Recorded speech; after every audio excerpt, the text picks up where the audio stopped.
Hey guys, tonight we slip into the velvet shadows of Henry VIII's court, where the air is thick with perfume, ambition, and the metallic tang of secrets sharp enough to draw blood.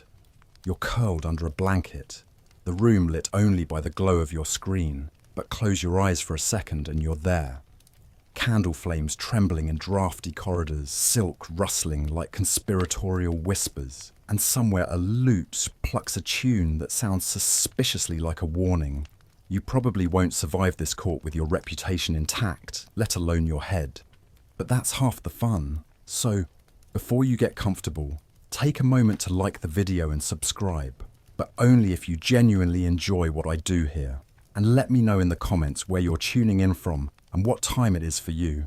It's always fascinating to see who's joining us from around the world. Now, dim the lights. Maybe turn on a fan for that soft background hum, and let's ease into tonight's journey together. You stand in the Great Hall at Greenwich, 1520s. The ceiling painted with stars that feel a little too knowing. The fire crackles, spitting sparks onto the rush mats. And you catch the scent of roasted venison mingling with rosewater and the faint sour note of fear sweat. Henry VIII lounges on a dais, all golden beard and restless energy, his codpiece a silent boast that makes courtiers avert their eyes. His current queen, Catherine of Aragon, sits beside him, regal but weary, her Spanish hood framing a face that's seen too many stillborn hopes.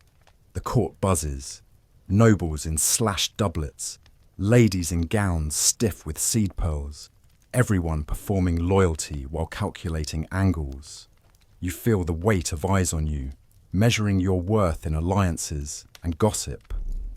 This is Tudor England, where virtue is a currency more volatile than gold, and women who treat moral codes like polite suggestions become either legends or cautionary tales.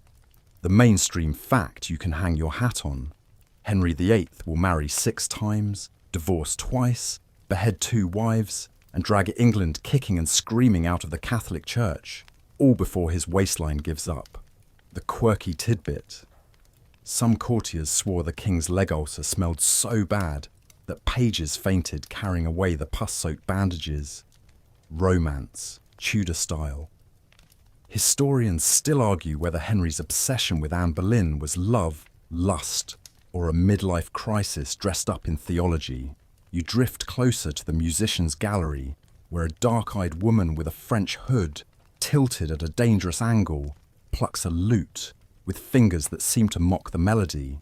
That's Anne Boleyn, not yet queen, not yet doomed.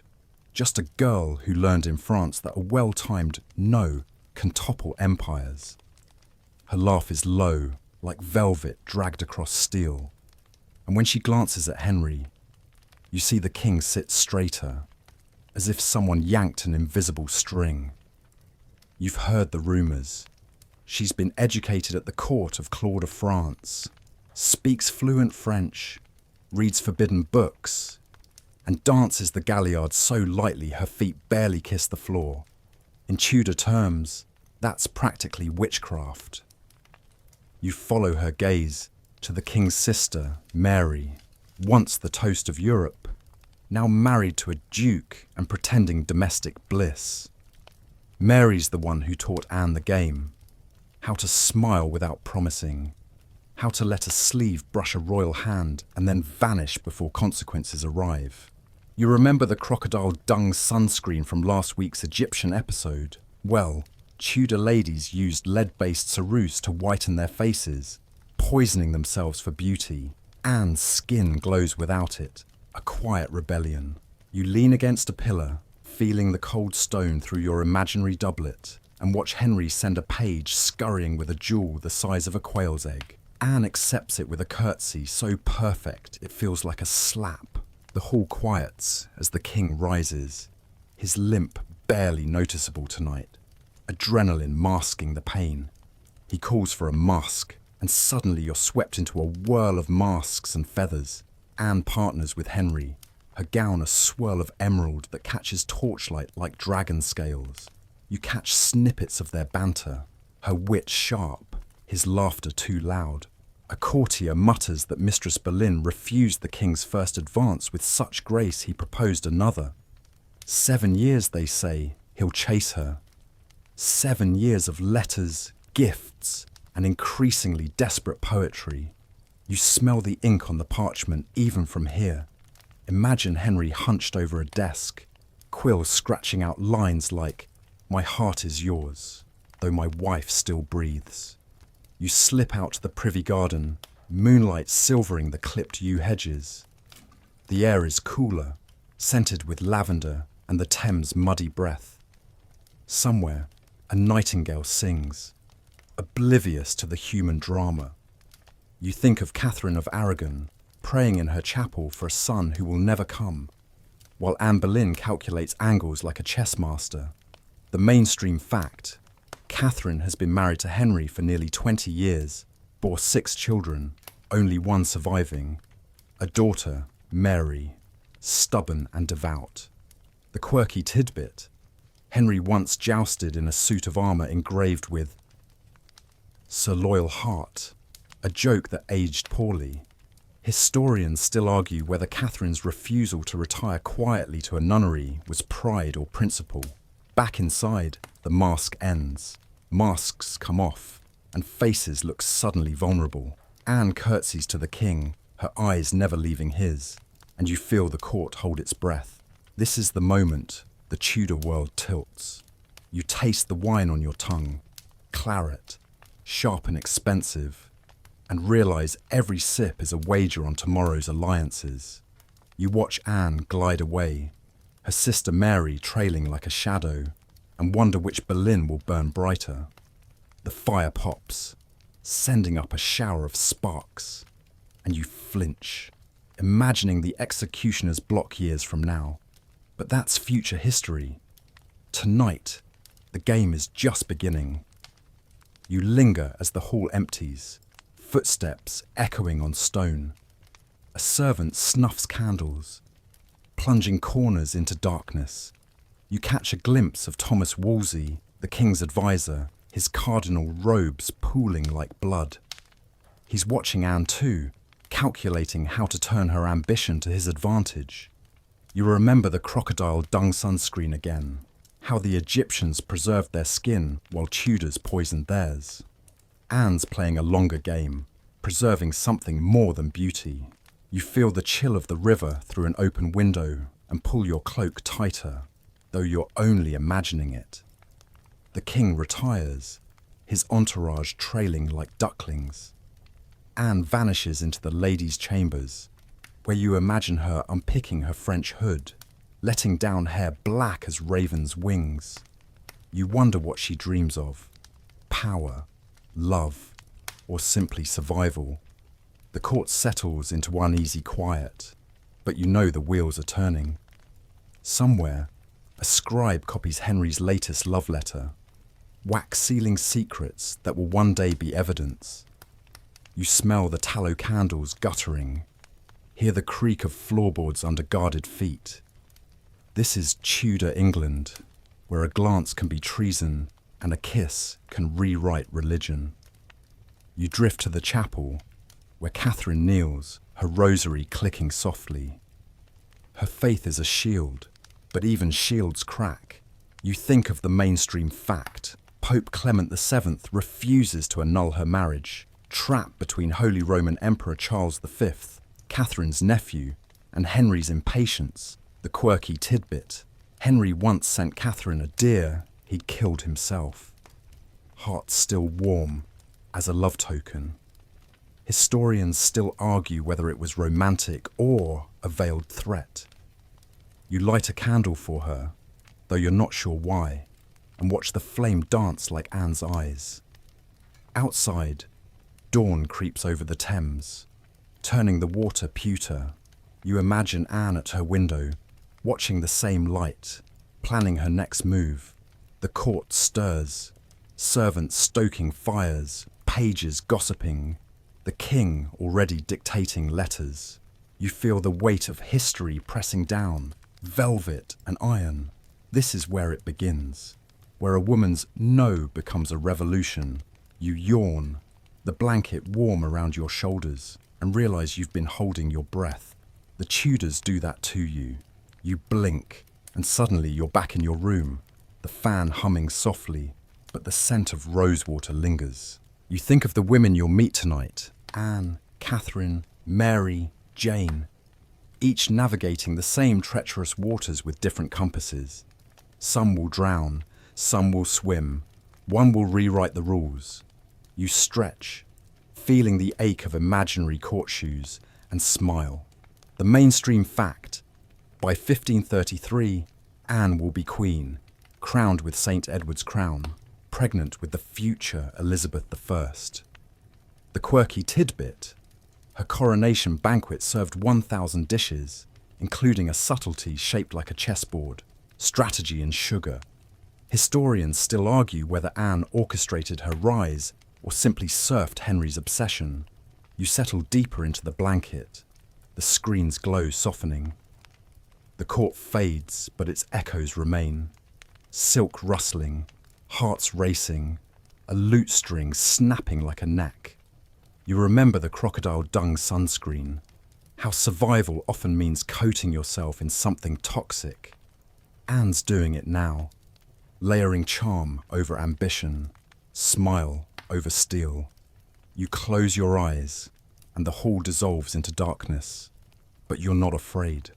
You're ready for the next dance, the next scandal, the next woman who treats morality like a suggestion and destiny like a dare.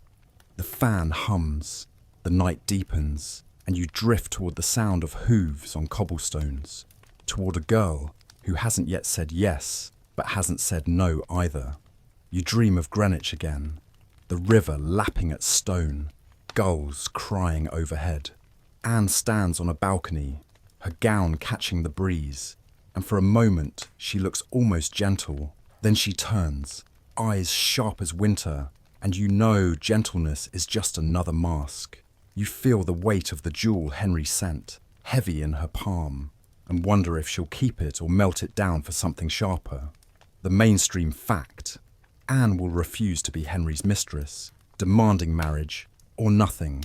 The quirky tidbit: she once sent him a ship-shaped pendant with a diamond storm inside. Subtlety was never her strong suit. Historians still argue whether it was flirtation or a warning. You shift under the blanket.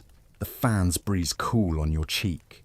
The court is quiet now, but you know it's only the pause between heartbeats. Somewhere, a clock strikes 3, and you imagine Anne counting the chimes, planning her next move.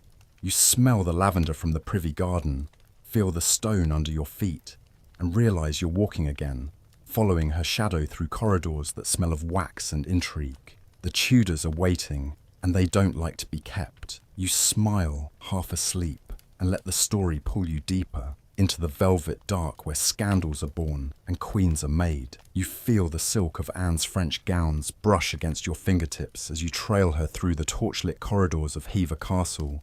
1527, the Boleyn family seat where the air smells of damp stone, beeswax, and the faint sweetness of dried lavender hanging from the rafters. The castle is quieter than court, but the silence hums with tension, like a lute string pulled too tight. You're barefoot on the cold flagstones, the chill seeping up your legs, and you wonder how Anne keeps her composure when every step feels like walking a tightrope over a pit of wolves. Outside, rain patters on leaded windows, blurring the Kentish hills into watercolour greens. Inside, a fire sputters in the great hall, casting shadows that dance like courtiers plotting in corners. Anne sits at a small table, her quill scratching parchment, the ink black as her eyes. You lean over her shoulder, close enough to smell the rosewater in her hair, and see the words taking shape. A letter to Henry, polite but firm, returning his latest gift with a note that stings like a nettle. "I am no merchant's daughter to be bought," she writes, and you feel the steel beneath the flourish. The mainstream fact: by 1527, Henry has been pursuing Anne for a year, sending letters that survive today, full of hearts pierced by arrows and promises of eternal devotion. The quirky tidbit. One of his gifts was a buck he killed himself, delivered still bleeding, because nothing says romance like a carcass. Historians still argue whether Anne's refusal to become his mistress was calculated strategy or genuine principle. You follow her to the chapel where she kneels, her French hood framing a face that looks almost pious, but her fingers twist the rosary too tightly, and you catch the glint of calculation in her glance toward the crucifix. She's praying, yes, but also planning. You remember the crocodile dung sunscreen from the Egyptian nights, how survival meant layering protection, even if it stank. Anne's layering virtue like armour, knowing the court will call it hypocrisy the moment she slips. You smell the incense, heavy and cloying, and feel the weight of the castle's history pressing down. Generations of Boleyns clawing for status, now pinning their hopes on a daughter who dares to say no to a king. The rain stops, and you step into the garden where Anne walks the gravel paths, her gown trailing like a peacock's tail. The air is sharp with wet earth and rosemary. She pauses by a rose bush, plucking a bloom and twirling it, thorns pricking her fingers. You wince, but she doesn't flinch, just watches the blood bead like a ruby. Pain keeps you sharp, she murmurs, and you're not sure if she's talking to you or herself. You think of the mainstream fact. Anne spent her youth at the French court, learning to dance, flirt, and read forbidden reformist texts that questioned papal authority. The quirky tidbit. She once wore a gown with sleeves so long they swept the floor, tripping a rival lady-in-waiting, accidentally of course. Historians still argue whether her French education made her a Protestant sympathiser or just a woman who liked to win arguments. You trail her back inside, where Mary Boleyn waits. Her softer features a mirror of Anne's but lacking the edge. Mary's been the king's mistress, discarded now, married off to a nobody and sent to the countryside. You catch the sisters' exchange, Anne's voice low, urgent. Mary's resigned. You had your chance and threw it away, Anne says, and Mary's laugh is bitter as wormwood. You feel the tension crackle, sibling rivalry sharpened by royal favour. You remember Anne's letter, the one returning the king's gift, and imagine Henry reading it by candlelight, his face flushing with rage and desire. The fire pops, sending up a spark that lands on the rug, and you stomp it out, heart racing. Night falls, and you're in Anne's chamber, where a single candle gutters on a chest. She's unpicking her hood, letting down hair that spills like ink over her shoulders. You watch her brush it, each stroke deliberate, and wonder what she sees in the polished steel mirror. Not just a woman, but a weapon. You smell the lavender again, mixed with the faint musk of her skin, and feel the room shrink, the walls closing in with secrets. The mainstream fact. Henry's letters to Anne, preserved in the Vatican, reveal a man obsessed writing "I am your slave," while signing decrees as king. The quirky tidbit. He once sent her a heart's heart in a golden cup. Subtlety was never his strength. Historians still argue whether Anne loved him or merely saw him as a ladder to climb. You slip into the great hall, where Thomas Boleyn, Anne's father, pores over accounts, his quill scratching like a rat in the wainscot. He's ambitious, ruthless, and you see Anne in his calculating eyes. He mutters about Wolsey, the cardinal who blocks the king's annulment, and you feel the political web tightening. You remember the Lade-based Carouse from Greenwich, how ladies poison themselves for beauty. Anne's refusing to poison her future by settling for less than queen. You taste the wine left on the table, sour, cheap, a reminder that Hever's no palace.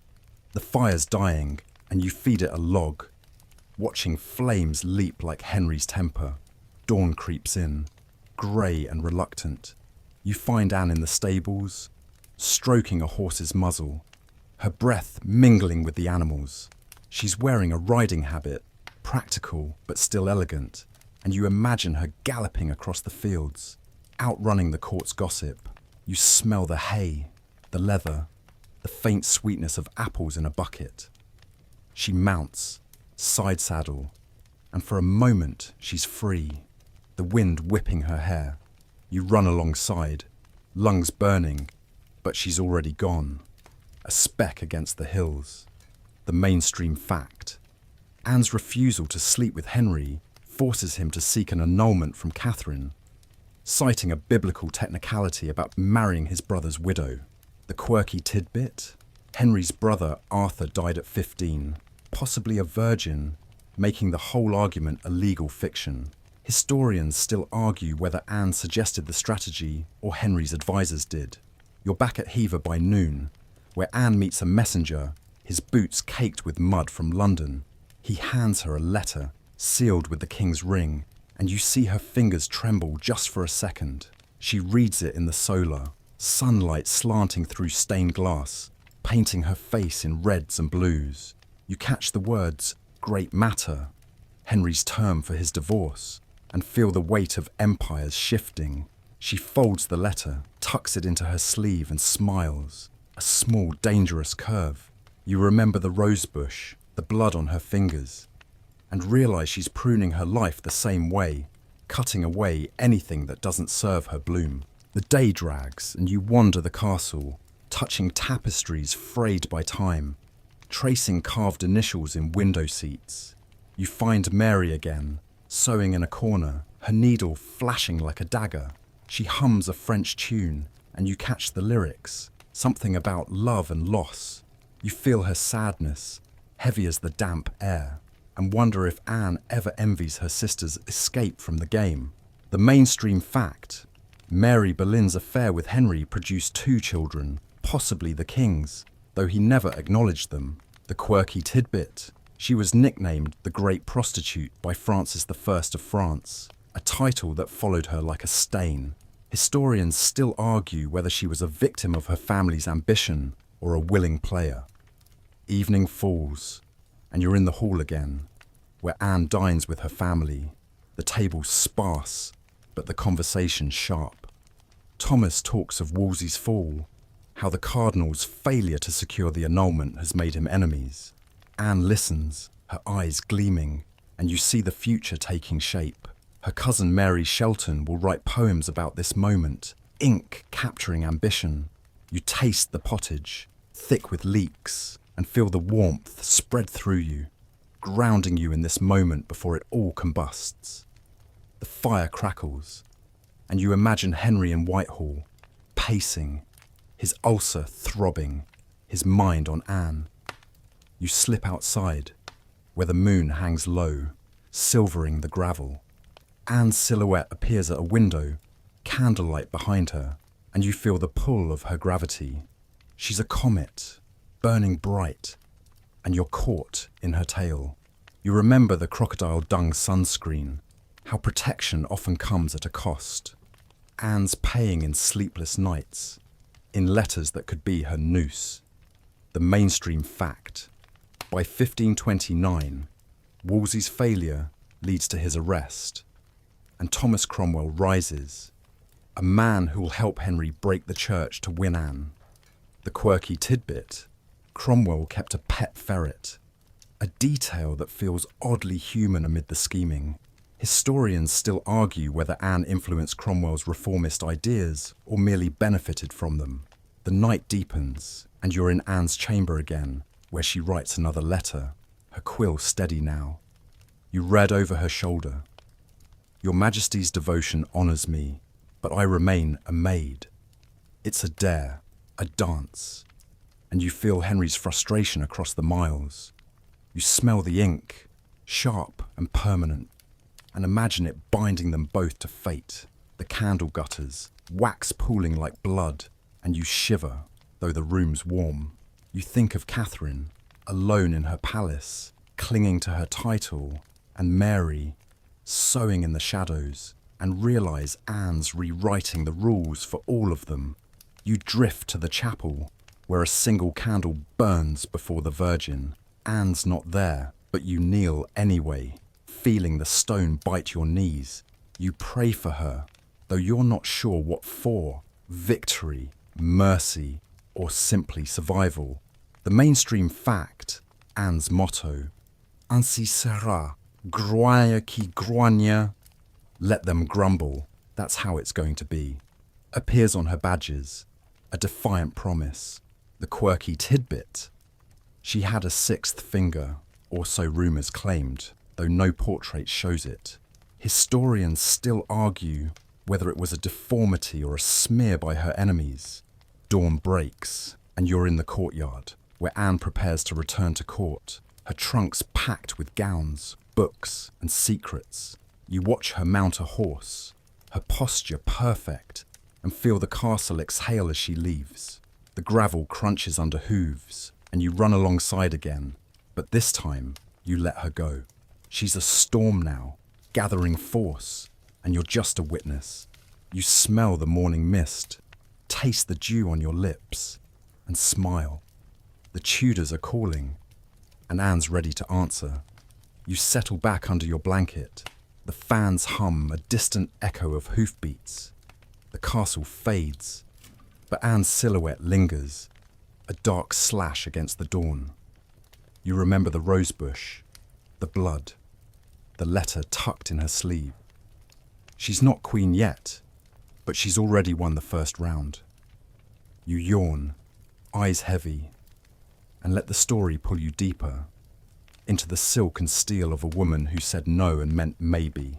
You taste the honeyed danger of a teenage queen flirting with disaster in candlelit corridors as you glide through Hampton Court in 1540, the palace humming like a hive about to swarm.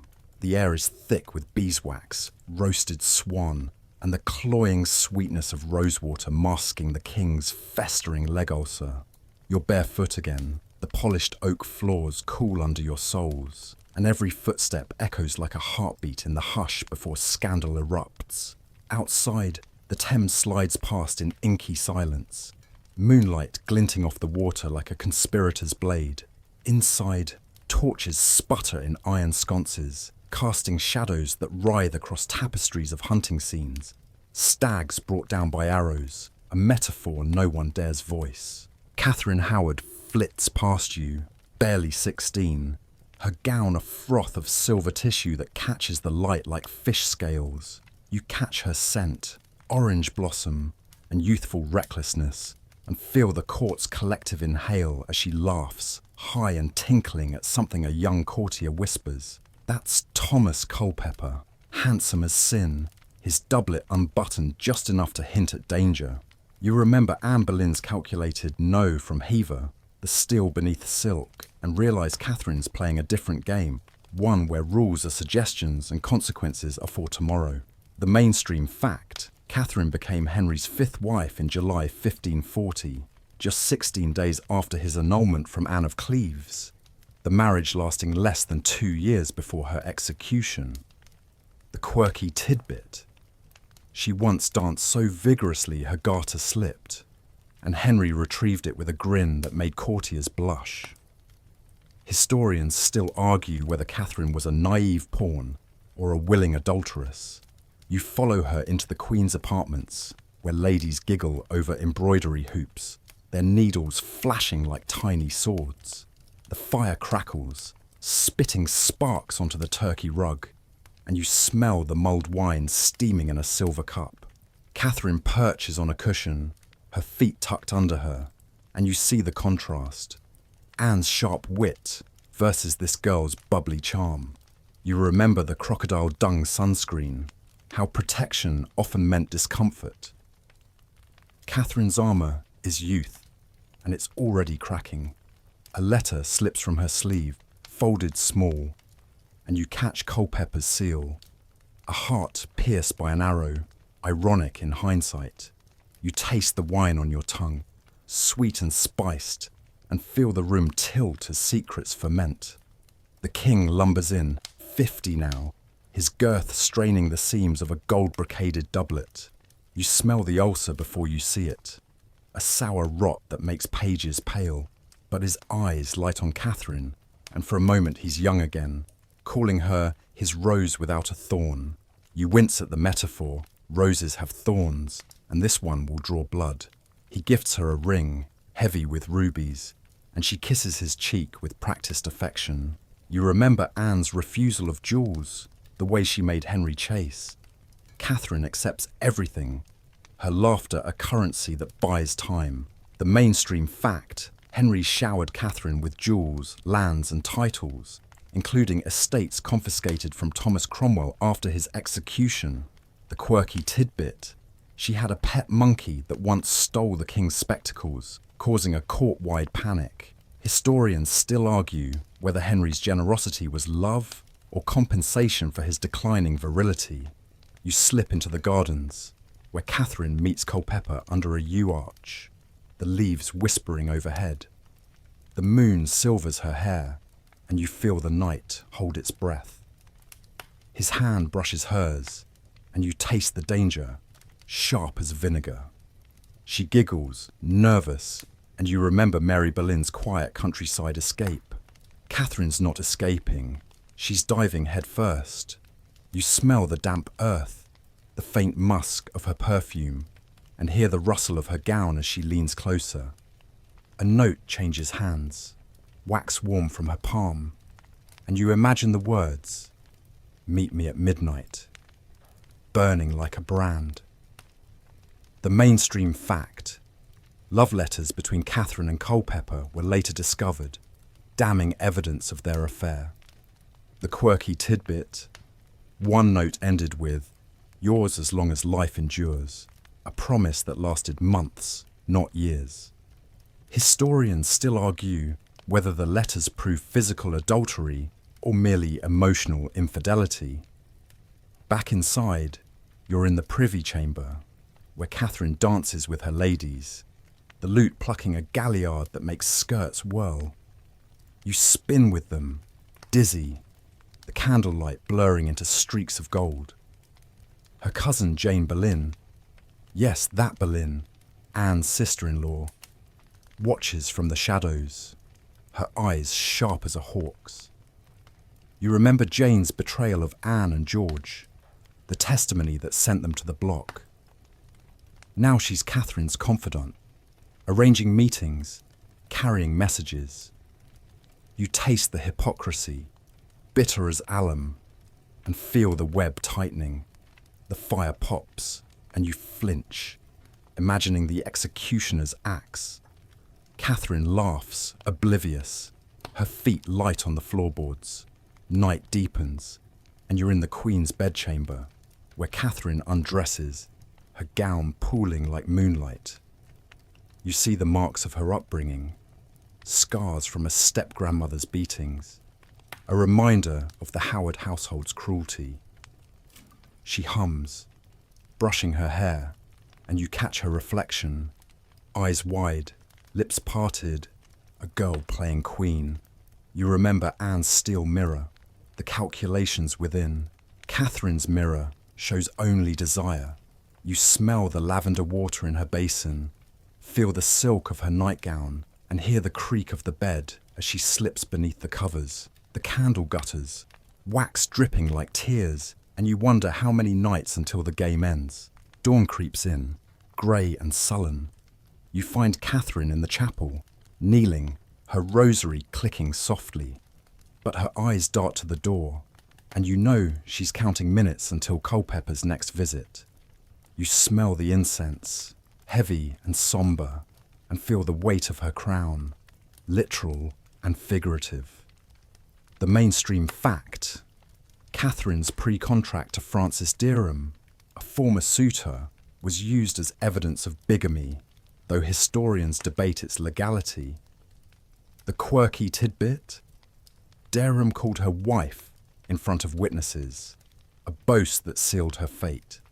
Historians still argue whether Catherine resumed relations with Derham at court or merely tolerated his presence. You drift to the king's apartments, where Henry dictates love letters, his voice thick with adoration. You taste the ink, sharp and permanent, and imagine Catherine reading them by candlelight, her laughter fading. His ulcer weeps, staining the bandages, and you smell the rot beneath the perfume. He calls for music, and a lute plays a tune Catherine danced to last night with Culpeper. You remember the monkey stealing spectacles, the garter slipping, and realise every moment of joy is evidence. The fire crackles, and you feed it a log, watching flames leap like accusations. The day unfolds, and you're in the great hall, where Catherine presides over dinner, her smile dazzling. Courtiers toast her beauty, but you catch the whispers. The king's rose wilts fast. You taste the venison, rich and gamey, and feel the tension coil.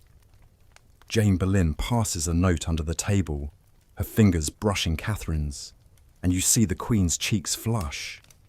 You remember Anne's returned gifts, the strategy of delay. Catherine's strategy is immediacy, and it's unravelling. The mainstream fact: Archbishop Cranmer received anonymous tips about Catherine's past, leading to an investigation that uncovered her affairs. The quirky tidbit: the tipster may have been Mary Lascelles, a former Howard servant with a grudge. Historians still argue whether the accusations were orchestrated or opportunistic. Evening falls, and you're in the corridors again, where Catherine meets Culpeper in a stairwell, the shadows swallowing them. You hear her whisper, "If the king knew," and his reply, "He won't." You taste the lie, sour as unripe fruit, and feel the walls close in. A guard coughs, and they spring apart, her laughter nervous. You smell the tallow candles, feel the damp stone, and remember Jane Boleyn standing watch, her loyalty a double-edged sword. The mainstream fact: Jane facilitated the affair, later claiming she acted under duress.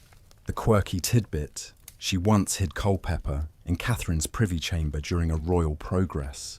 Historians still argue whether Jane was a pimp or a pawn. Night wraps the palace, and you're in Catherine's chamber, where she writes a letter, her quill trembling. You read over her shoulder, "I die a queen, but I would rather die the wife of Culpeper." The words blur, and you taste salt. Tears or sweat, you're not sure. You remember Anne's execution, the French swordsman, the calm defence. Catherine's defence will be tears, and they won't save her. The candle gutters, and you blow it out, plunging the room into darkness. You hear her sob, soft and broken, and feel the weight of her youth. 16, queen, adulteress, doomed. You slip outside, where the Thames laps at the walls, moonlight fracturing on the water. You remember the crocodile dung sunscreen, the lead ceruse, the prices women pay. Catherine's price is her head, and she doesn't even know it yet. You smell the river mud, feel the night air on your skin, and hear the distant howl of a dog. The palace sleeps, but you're awake, heart racing. The mainstream fact: Catherine was arrested in November 1541, interrogated, and confessed to premarital relations, but denied adultery as queen. The quirky tidbit: she practiced her execution speech on a block, rehearsing dignity. Historians still argue whether her confession was coerced or genuine remorse. Dawn breaks, cold and merciless. You find Catherine in the tower, her gown replaced by a plain kirtle, her hair loose. She's pale, eyes red, but still beautiful. You taste the straw on the floor, smell the damp stone, and feel the chill seep into your bones. She asks for the block, to practice, and you watch her lay her head, her neck slender as a swan's. You remember Anne's poise, Mary's quiet escape, and realise Catherine's neither strategist nor survivor. She's a moth, drawn to flame. The axe glints in your imagination and you flinch. You're back under your blanket, the fan humming softly. The palace fades, but Catherine's laughter echoes, high and tinkling, then cut short. You remember the rose without a thorn, the garter, the monkey. She was a girl, not a queen, and the court devoured her. You yawn, eyes heavy, and let the story pull you deeper into the honey danger of a girl who danced too close to the fire. You breathe the countryside air Mary chooses over crowns, after tasting royal favour as you step onto the dew-soaked grass of Rochford Hall in Essex. 1534, the Boleyn family's quieter estate where the morning smells of wet earth, wood smoke, and the faint sweetness of apple orchards heavy with fruit. The manor house rises modest but solid, its brick warmed by the rising sun, and you feel the hush of a place that's seen ambition come and go like seasons. You're barefoot again, the grass cool and prickling, and every step leaves a dark print that fades almost as quickly as Mary's time in the spotlight. A rooster crows somewhere distant, and you taste the crispness of autumn on your tongue, cider, smoke, and the promise of harvest. Mary Boleyn stands in the doorway, her gown simple linen, her hair loosely braided, no French hood or seed pearls in sight. You catch her scent, lavender and fresh bread, and feel the weight lift from her shoulders the moment she crosses the threshold into this life. She's 20-something, still beautiful, but the court's polish has worn off like gilt from old wood. You remember Anne's steel from Hever, Catherine's honeyed danger at Hampton, and realise Mary's chosen a different path. Survival through obscurity. The mainstream fact: Mary was Henry's mistress before Anne, likely from 1520 to 1526, and married William Carey in 1520, dying in obscurity in 1543. The quirky tidbit: she was once called the English Mare by Francis I, who claimed to have ridden her during her time in France. Historians still argue whether Mary was a willing participant in royal affairs or a family sacrifice. You follow her into the kitchen garden, where she kneels to pull carrots, her fingers stained with soil. The sun glints off a plain gold ring, her second marriage to William Stafford, a soldier with no title and less money. You smell the turned earth, rich and loamy, and hear the thud of roots hitting the basket. She hums a country tune, nothing like the courtly galliards, and you feel the rhythm ground her. You remember the crocodile dung sunscreen, the lead cerise, the prices of beauty. Mary's paid in reputation, but she's free now, and freedom smells like thyme and rosemary. A bee buzzes past, and she smiles, swatting gently. No fear of stings here. The house stirs, and you're in the hall, where William Stafford sharpens a knife by the fire, his hands calloused but gentle. You taste the ale he offers, nutty, homemade, and feel the warmth of a marriage built on affection, not alliance. He teases Mary about her muddy hem, and she laughs, a sound unpracticed and real. You remember Anne's calculated letters, Catherine's desperate notes, and realise Mary's letters now are to neighbours about loans of flour or news of foals. The mainstream fact: Mary's marriage to Stafford in 1534 enraged Anne and Thomas Boleyn, leading to her banishment from court and loss of income. The quirky tidbit: she sold her most valuable jewel, a diamond cross, to pay debts, a sacrifice Anne would never make. Historians still argue whether the marriage was love or desperation. You drift to the stables, where Mary grooms a mare, her strokes slow and soothing. The horse nickers, nuzzling her shoulder, and you smell the hay, the leather, the faint musk of animals. She whispers to the mare, names, secrets, nonsense, and you feel the bond, simple and unbreakable. You remember Anne's comet tail, Catherine's moth wings, and see Mary as a sparrow, small, common, but alive. The sun climbs, warming the yard, and you taste the apple she bites, crisp and tart. A child's voice calls, "Mama!" And you see her son, Henry Carey, tugging her sleeve. You remember the rumours, is he the king's? His red hair says maybe, but Mary never claims it. Lunch is simple: bread, cheese, ale. In the hall, where sunlight slants through diamond panes.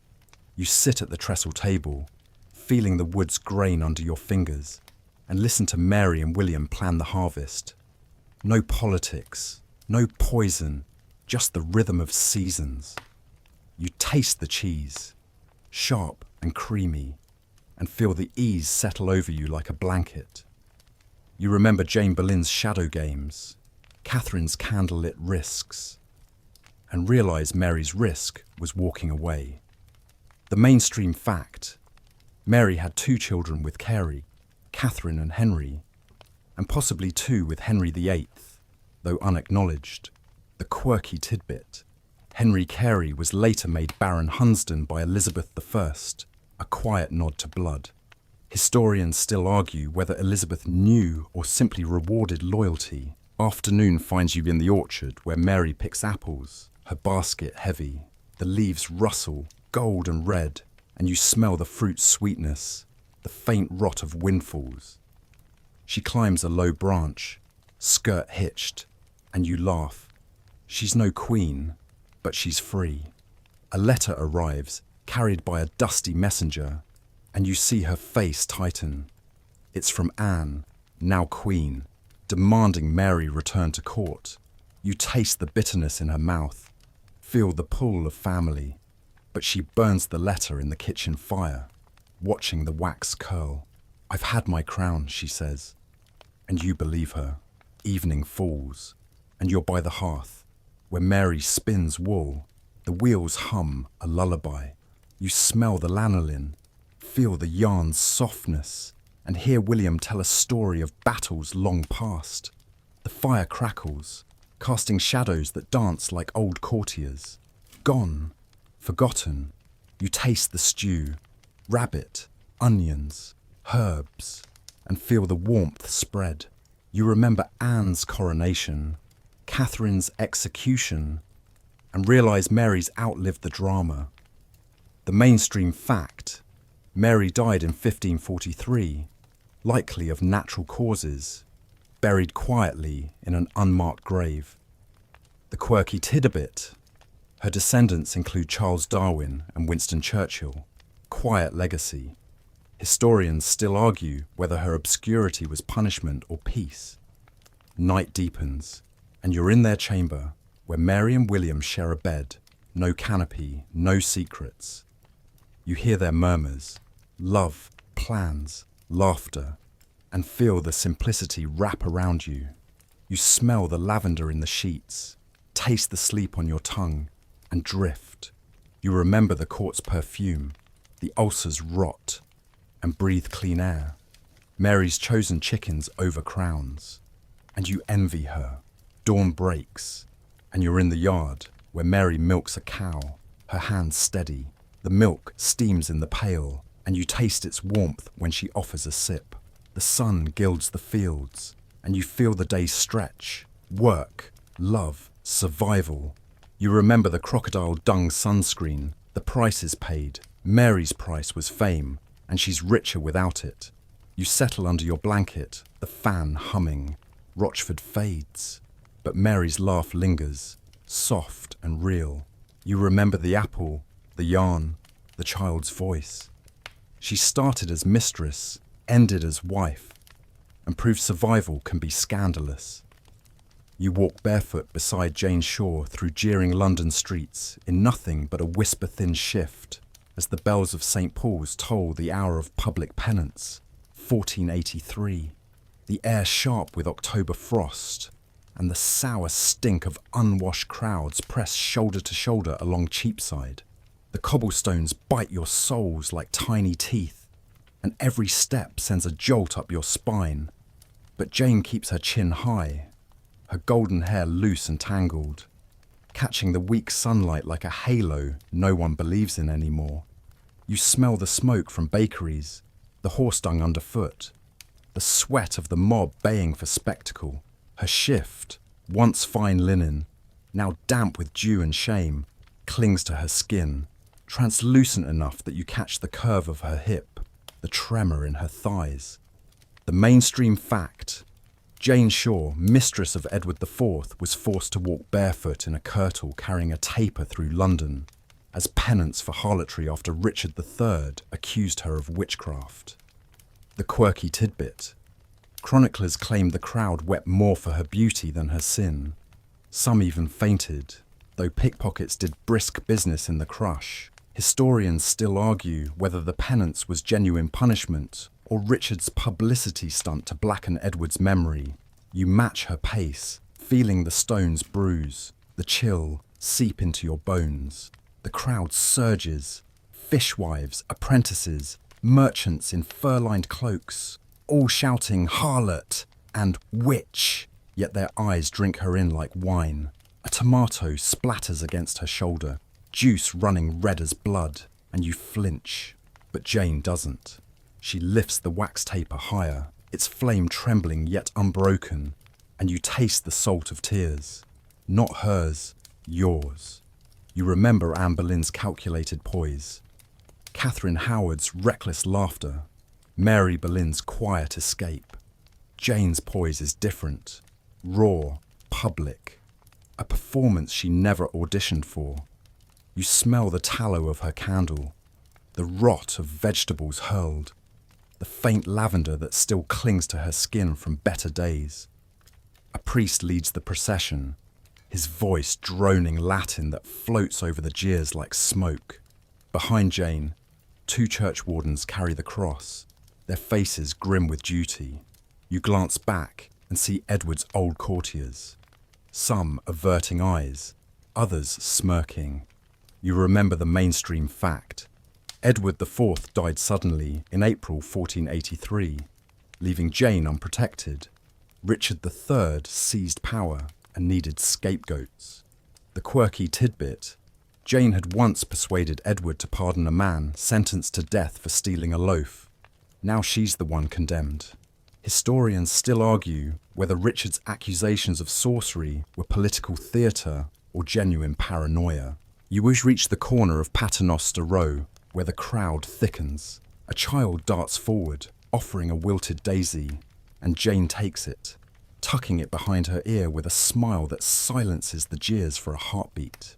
You feel the shift, pity mingling with a lust, the mob's mood as fickle as Tudor favour. You taste the dust kicked up by feet, smell the ale on breath, hear the creak of cartwheels as vendors sell hot pies to spectators. Jane's feet bleed now, leaving faint red prints, and you wince with every step. You remember the crocodile dung sunscreen, the lead ceruse. Jane's penance is her makeup, shame painted on for all to see. At St. Paul's Cross, the priest halts. Jane kneels on the cold stone, the taper thrust into a socket, and you kneel beside her, knees aching. The sermon begins. Fire, brimstone, the wages of sin. You smell the incense from the cathedral, feel the wind whip her shift, hear her breath steady despite the humiliation. A noblewoman in the crowd fans herself, whispering that Jane's beauty is witchcraft indeed. You remember Anne's French hood, Catherine's silver tissue. Jane's costume is humiliation, yet she wears it like armour. The mainstream fact. The penance lasted 2 hours, after which Jane was released into obscurity, later marrying Richard's solicitor. The quirky tidbit. She reportedly lived to 90, outlasting her accusers. Historians still argue whether her survival was luck or quiet influence. You rise with her, legs numb, and follow as the procession loops toward the Guildhall. The crowd thins, some bored, some sated, and you catch snippets of gossip. She bewitched the king with potions, one says. No, with kindness, another counters.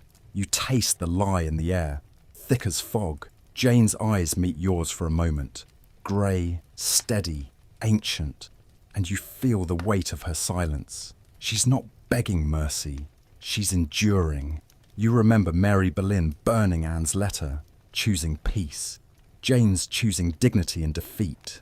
The route turns down Poultry, past butchers' stalls where carcasses hang like warnings. Blood drips onto the cobbles, mingling with Jane's footprints, and you gag at the iron smell. A drunk stumbles forward, leering, but a guard shoves him back.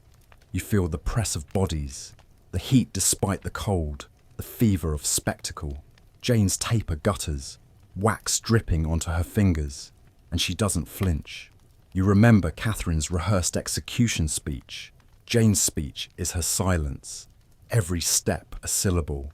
The mainstream fact, contemporary chronicles describe her as fair and of good favour, noting the crowd's mixed tears and lust. The quirky tidbit?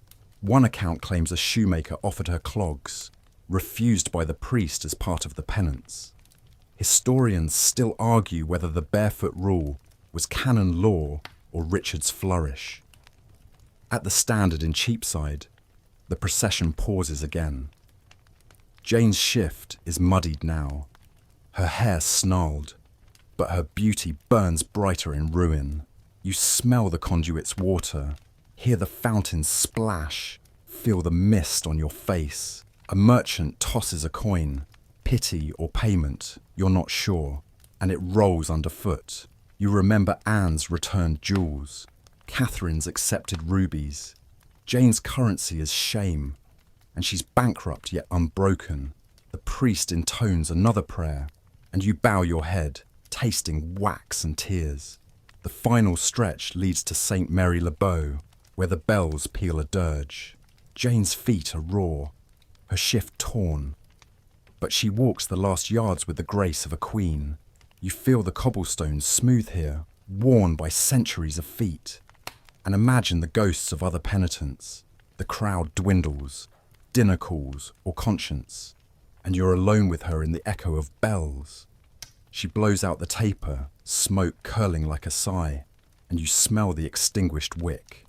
The mainstream fact: after penance, Jane was imprisoned briefly in Ludgate, then released to marry Thomas Linham, living quietly until old age. The quirky tidbit: Linham was Richard's solicitor, a twist that suggests mercy or manipulation. Historians still argue whether their marriage was love or convenience. You follow her into the church porch, where she collapses against the stone, breath ragged. You taste the salt of her sweat, feel the tremor in her limbs, hear her whisper, "It's done." The priest departs, the guards relax, and you're left in the hush. Sunlight slants through the door, gilding her hair, and for a moment she's the king's mistress again, kind, clever, dangerous only in her goodness. You remember the daisy behind her ear, now crushed, and tuck a stray lock from her face. She smiles, small, tired, real. Evening falls, and you're in a modest house near the tower, where Jane bathes her feet in a basin of warm water and herbs. You smell the chamomile, feel the steam, hear the crackle of a small fire. Thomas Linham, her future husband, brings bread and ale, his eyes gentle. You taste the crust, yeasty and warm, and feel the room wrap around her like a blanket. You remember Rochford's simplicity, Mary's freedom. Jane's freedom is survival with scars. The mainstream fact: Jane outlived Richard III, who died at Bosworth in 1485, and even Henry VII dying around 1527. The quirky tidbit: she reportedly begged in her old age, a myth debunked by pension records. Historians still argue whether her later poverty was real or propaganda. Night deepens, and you're beside her bed, where she sleeps at last, the shift discarded, a wool blanket her new armour. You smell the clean linen, hear her breathing even out, feel the peace settle. You remember the jeering crowd, the bloodied feet, the daisy. She turned penance into theatre, shame into legend. You remember the crocodile dung sunscreen, protection at a cost. Jane's cost was public, but she paid it and walked away. You settle under your blanket, the fan humming. London fades, But Jane's footsteps echo, steady on stone. You remember the taper's flame, the daisy, the smile. She was mistress, penitent, survivor, and in the end, the crowd wept for her. You trace poetic double entendres in candle wax light with Anne's witty cousin as you slip into the Devonshire manuscript's inky world at Greenwich Palace, 1530s, where the air smells of fresh vellum, sealing wax, and the faint rosewater of ladies bent over a shared book in a candlelit chamber. The manuscript lies open on a velvet cushion, its pages creamy and waiting, and you feel the scratch of a quill like a heartbeat in the hush. You're perched on a stool, knees tucked under a wool gown, the fire's glow flickering across faces. Mary Shelton chief among them, her dark eyes sparkling with mischief as she dips her pen. The mainstream fact, the Devonshire manuscript, compiled around 1530 to 1540, contains over 180 poems, many by court figures like Thomas Wyatt and Mary Shelton, offering rare female voices in Tudor literature. The quirky tidbit, one poem hides the word arse in an acrostic, courtly wit with a wink. Historians still argue whether the manuscript was a private circle's game or subtle political commentary. You lean closer, smelling the ink, gallnuts and iron, sharp and permanent, and watch Mary's hand glide, forming lines that sound pious but pulse with heat. When I remember your parting face, mine heart doth ache in every place. You taste the irony, sweet as marchpane, and feel the room hums with suppressed laughter.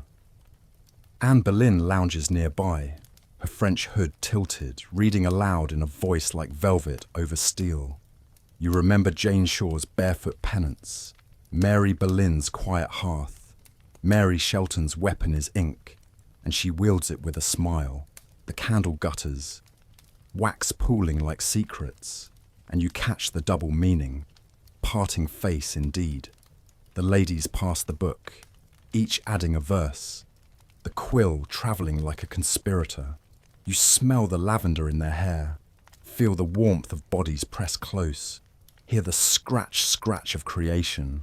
Mary's next line, your absence burns more than the sun's fierce ray. You taste the flirtation, feel the court's danger in every syllable. You remember Catherine Howard's whispered notes, Jane Boleyn's treacherous messages. Mary's messages are public yet veiled, safe in metaphor. The mainstream fact, Mary Shelton, Anne's cousin, contributed at least 4 poems to the manuscript, blending courtly love with personal bite. The quirky tidbit, she signed one MS, a tease, since multiple Marys courted confusion. Historians still argue whether her poems target Henry VIII or a lesser lover.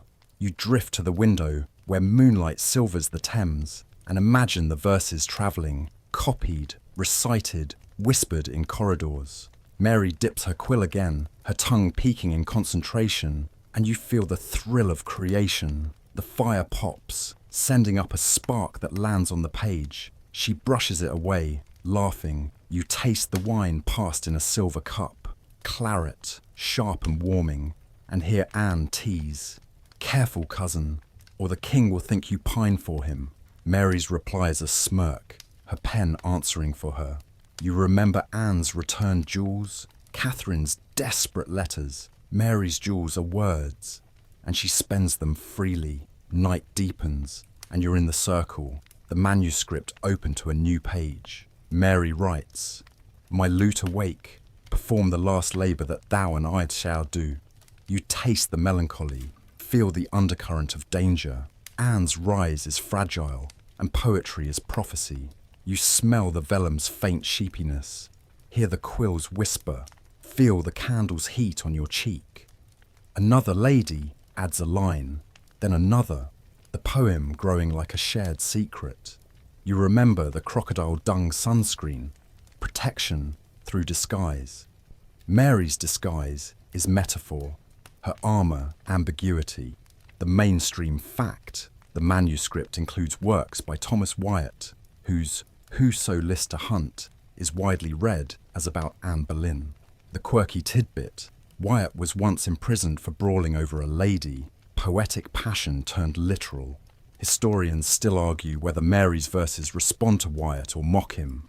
Dawn creeps in, grey and reluctant, and you're still at the table, eyes gritty. Mary seals a page with wax, her initials pressed into the blob, and you feel the finality. The ladies yawn, stretching, but the manuscript stays open, a living thing. You taste the sleep on your tongue, smell the dying fire, hear the palace stir. Servants stoking hearths, pages gossiping.